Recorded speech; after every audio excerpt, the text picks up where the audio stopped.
Hi, Arthur. I love you so much.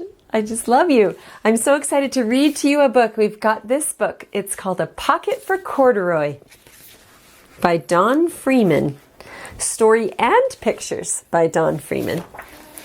Late one summer afternoon, Lisa and her mother took their laundry to the laundromat. As always on such trips, Lisa carried along her toy bear, Corduroy. He's so cute. I think you have a Corduroy, don't you? The laundromat was a very busy place at this hour. Now, Corduroy, you sit right there and wait for me, Lisa said. I'm going to help with our wash. See, the laundromat, it's a place where people go to do their laundry, kind of like a laundry store. You go and you do your own wash, and you wait for it and then put money in and you dry the clothes. Corduroy waited patiently. Then he suddenly perked up his ears. Lisa's mother was saying, "Be sure to take everything out of your pockets, Lisa dear. You don't want your precious things to get all wet and soapy." "Pockets?" said Corduroy to himself. "I don't have a pocket." He slid off the chair. "I must go find something to make a pocket out of," he said, and he began to look around. First he came to a pile of fancy towels and washcloths, but nothing was the right size or color. Then he saw a huge sack of colorful clothes in a laundry bag. "There ought to be something in there to make a pocket out of," he said.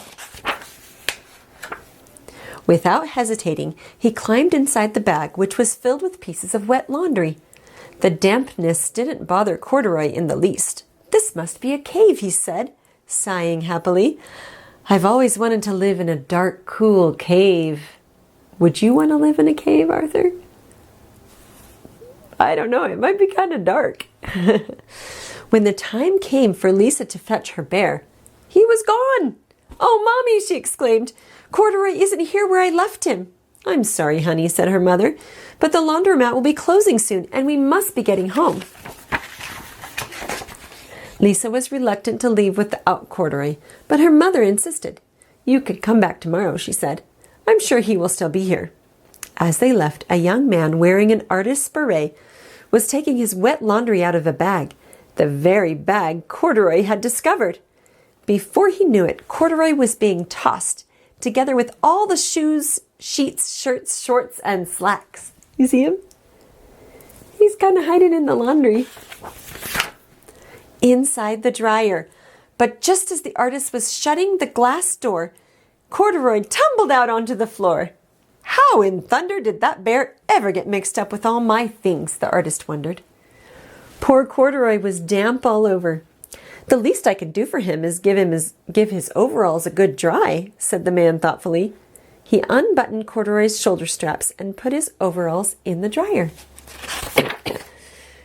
Corduroy grew dizzy as he watched the clothes spinning around, but the artist became inspired.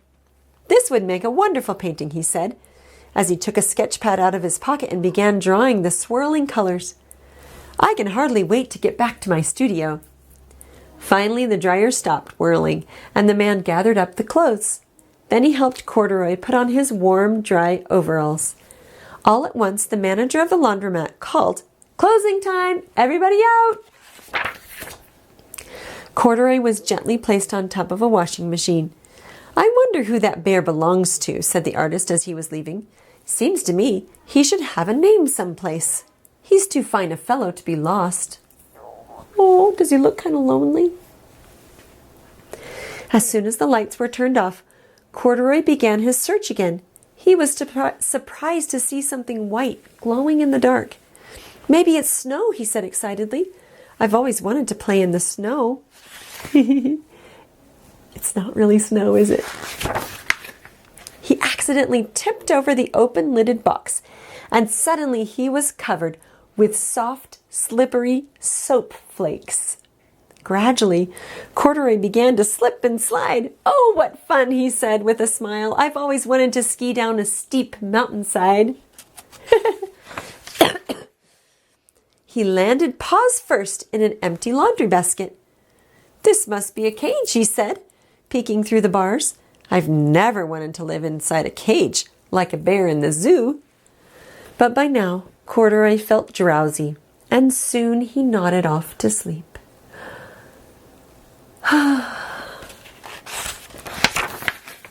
The next morning, when the manager came to open the door of the laundromat, there was Lisa waiting. "I left something here yesterday," she explained. "May I look around?" "Certainly," said the manager. "My customers are always leaving things." Lisa was searching under the chairs and in the back of the washing machines when she heard the store manager call her. "Is this what you're looking for, señorita?" There he is.